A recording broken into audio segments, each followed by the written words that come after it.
Everybody, it is 1:56 p.m. Central Time on Sunday, November 12th, 2017, and you are here on the Earthquake 3D live stream. If you are not aware of what's going on, let me zoom in and show you, and if you can't see it on the screen, I'll describe it to you. We are looking at a very large set of earthquake-detected rings. These indicate a large earthquake which has struck in the Middle East.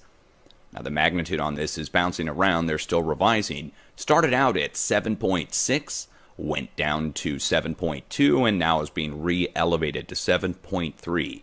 The earthquake striking at the border of Iran and Iraq at the tip of a red arrow that indicates where our plate boundary is, and which way the arrow points is very, very significant for the people who live downstream from this large earthquake. Now, the earthquake itself is a very, very sizable event on its own. We had issued a warning, and I went back to go check, and I actually need to correct myself.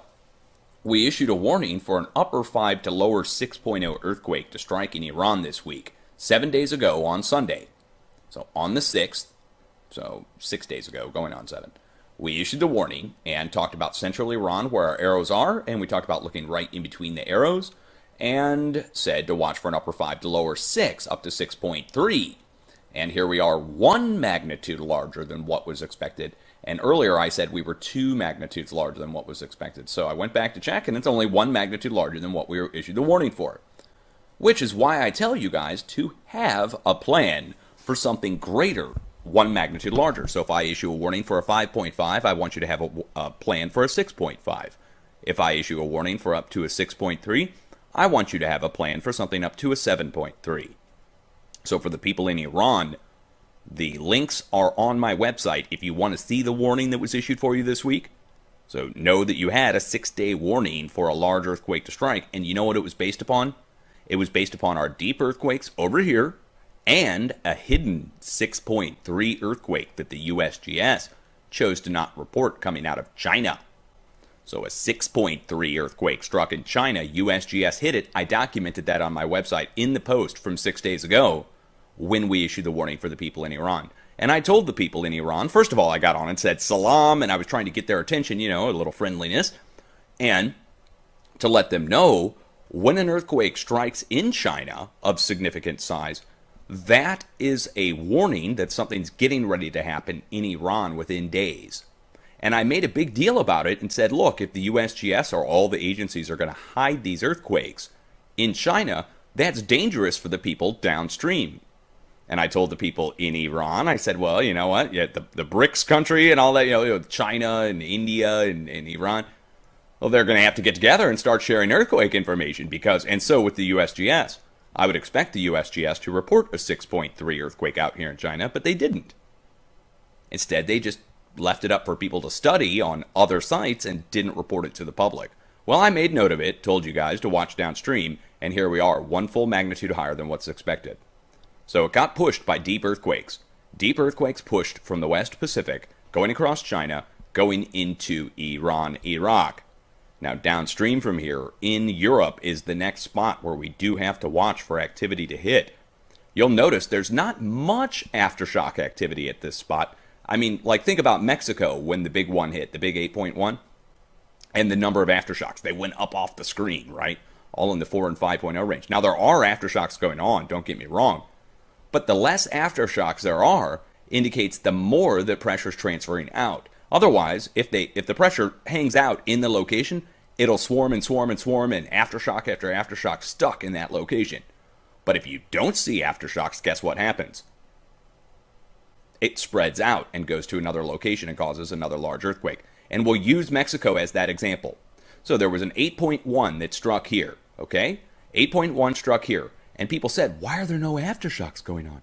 Why are there no aftershocks? And I said, guys, the 8.1 is spreading out. And within 10 days, guess what happened? The 7.1 struck next to Mexico City and killed hundreds of people. 10 days later.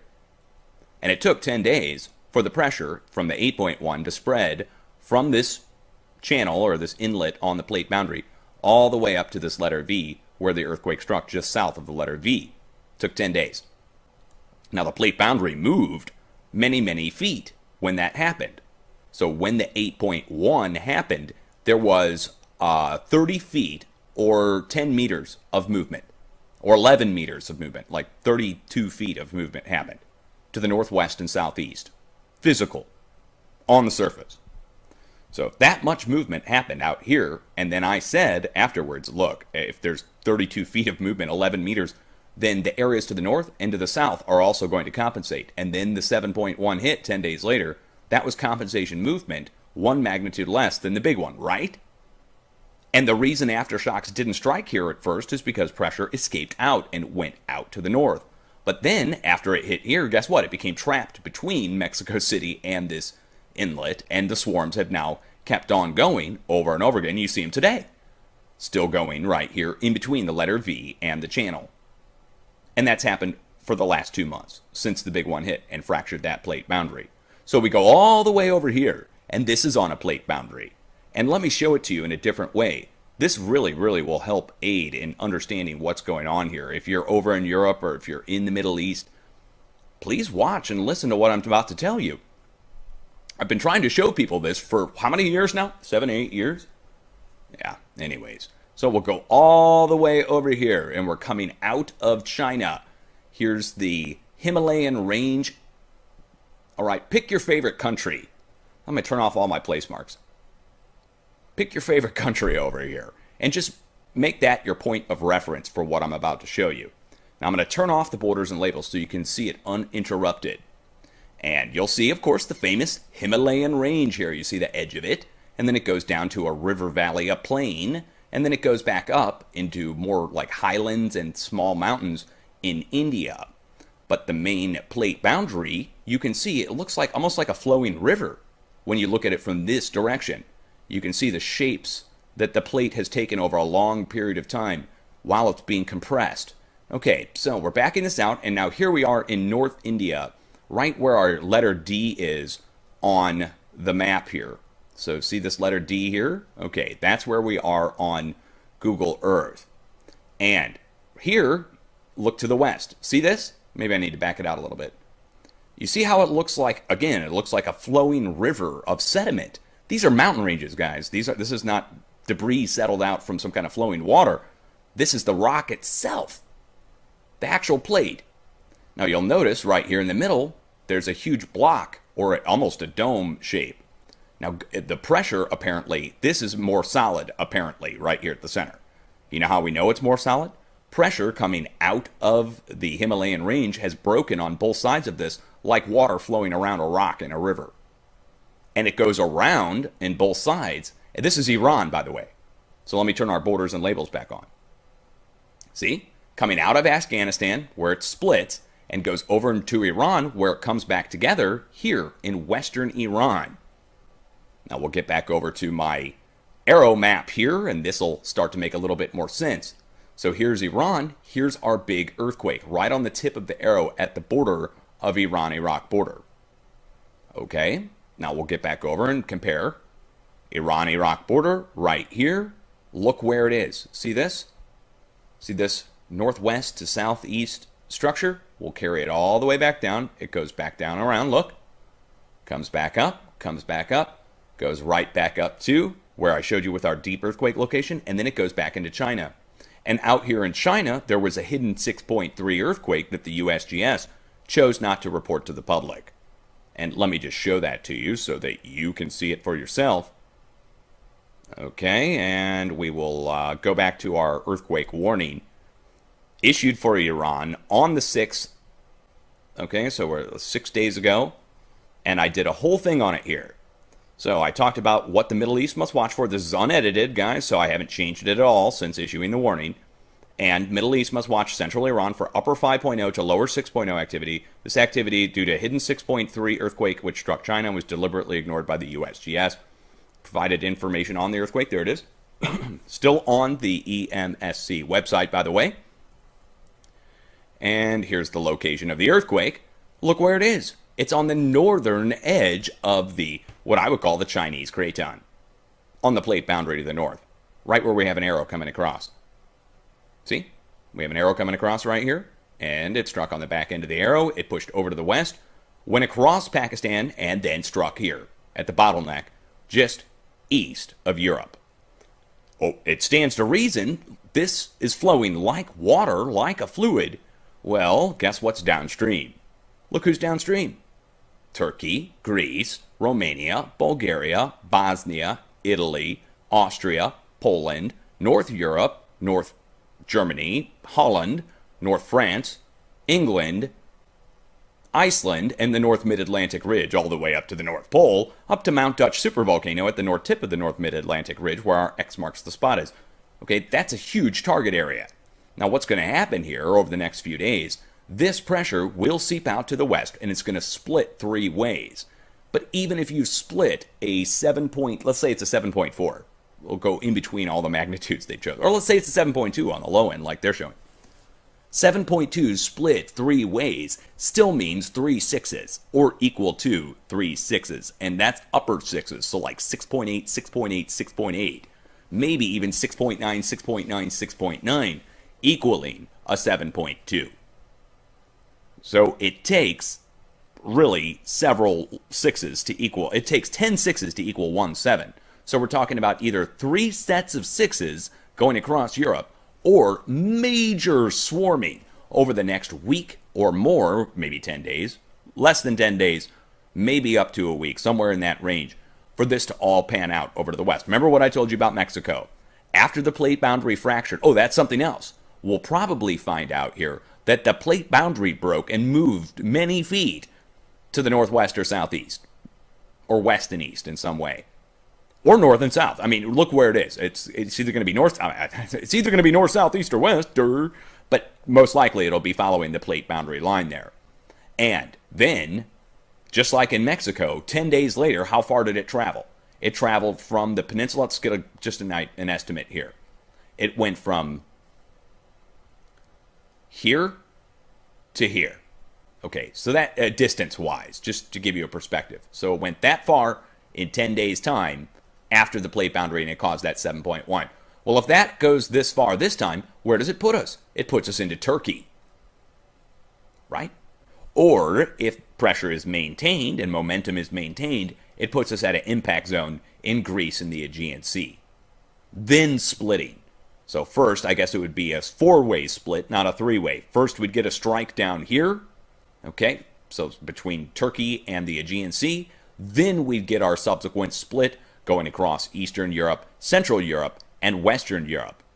Everyone needs to be warned, and this is no joke. Okay, normally when we issue forecasts, we're issuing them for very small little locations based upon silent zones that are developed. But when you get something like this, I don't know how to put that. We have to put it in a flood perspective again for an inundation of water that's coming in down a river system. So when you would see a big storm dump a lot of water, maybe a meter or 3 feet of rain, just a massive deluge happens, and it happens at the top of a rivershed, where then a watershed goes downstream and it goes across many different rivers. We would warn all the areas downstream along the rivers because of the one big storm upstream. In this case, we do have to warn everyone who is along the red lines, which it encompasses Eastern Europe, Northern Europe, Central Europe, and the North African region over to Gibraltar. But we really only need to watch along the actual plate boundaries.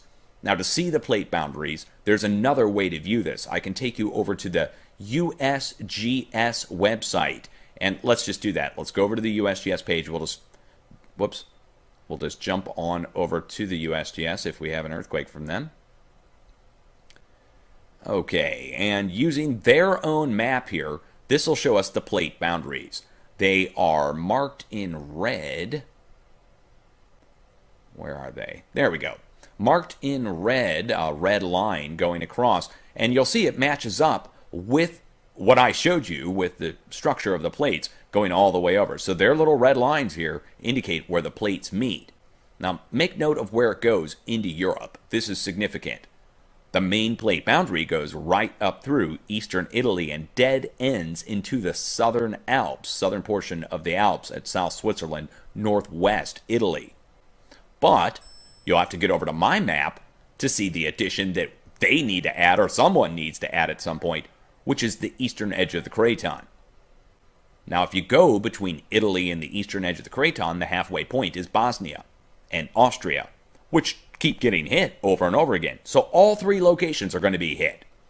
And once all three locations are hit, Italy, Bosnia, Central Europe, and Eastern Europe near Romania, Bulgaria, once all three of those are hit, then the areas downstream are hit. The good news is the larger activity will strike down in these areas. I don't know if this is good news or not, but for the people in North Europe, this is good news. The larger activity should be striking down here in South Europe and Central Europe, and the lesser activity, the leftovers off what strikes here, will then press across the plate. So let's say it's 3 sets of 6s. Well, it will go down by a full magnitude at least and go down into the 5 range or the upper 4 range, which is still big for Northern Europe. Don't get me wrong. But it would be way less than what strikes down to the south. Now, this is all preliminary.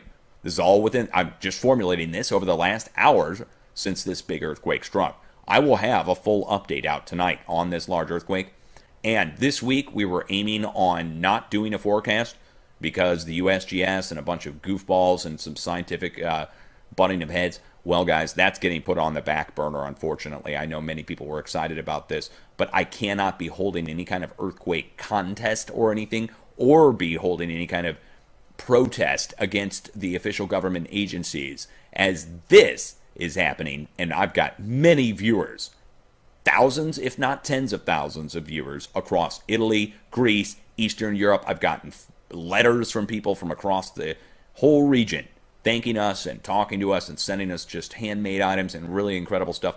You guys are really incredible, and I say much love to you. And I'm warning you now, just because of this big earthquake. This is solely our main pusher right now. If anything else happens, of course, I'll jump on. But this should be enough to get your attention.